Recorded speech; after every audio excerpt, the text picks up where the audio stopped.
Most countries have some form of data protection regulation today, so that is a good starting point.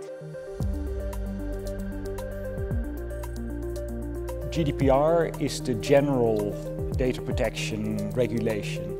This is not the only regime that is applicable. So if you look at each of the privacy acts in places like Australia, Singapore, Korea, China, they're all mandating that personal data needs to remain in that sovereign jurisdiction. The mass volumes of data that we deal with today are manageable only through automated processes. GDPR does not have to impact international data flows. So the GDPR really steps in here to ensure protection for individuals while also recognizing that these are important forms of processing. Minimal collection of data, accountable for how it is used, and then how you handle it, etc., are almost new concepts in many areas. The whole concept of using data as a currency then becomes really important. The same way as we use currency in our lives, we trust that if I give somebody a $100 bill, well, most of the time that it's a real $100 bill and not a fake one. So I think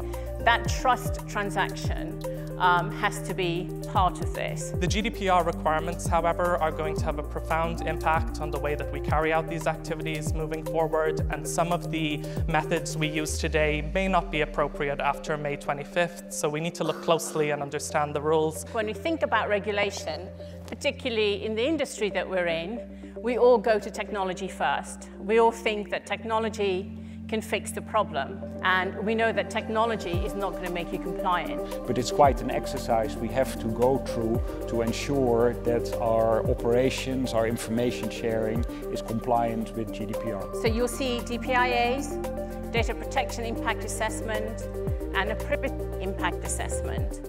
So they will both need to be carried out within your business depending on what it is that you're doing. So you may need to do it all the time, you may need to do it some of the time.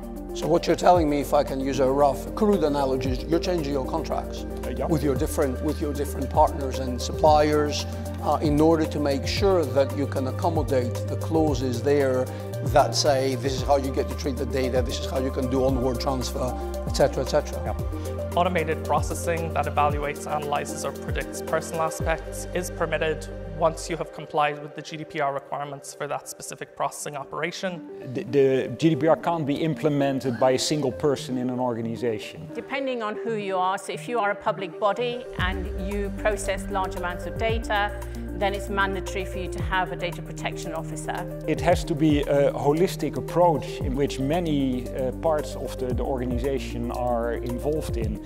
A lot of times you'll hear with new privacy legislation, let's see how this is enforced. I don't hear people saying that quite as much in this case. My sense is that we're not going to get into GDPR, start date with all the guidance being issued, but that doesn't mean that, there will not continue to be ongoing effort to make sure that the biggest, let's say, body of law that needs to be covered will be covered either by the due date or even shortly after the due date. If you are not going to be GDPR compliant by May, but you can show the regulators that you are doing all the right things, you've been keeping records, and you have evidence in terms of the controls that you have in place, then the regulators would be happy with that. I think that the potential size of the fines is getting more leadership attention. I do think the thing that's driving most people is that reputational risk that they don't want to be the ones that are splashed across the newspaper. Brand value loss is rather the more concentration than the fine. We first do acknowledge that GDPR has really set some standards. It is becoming the standard to which everyone is heading towards, whether or not that was its original intention.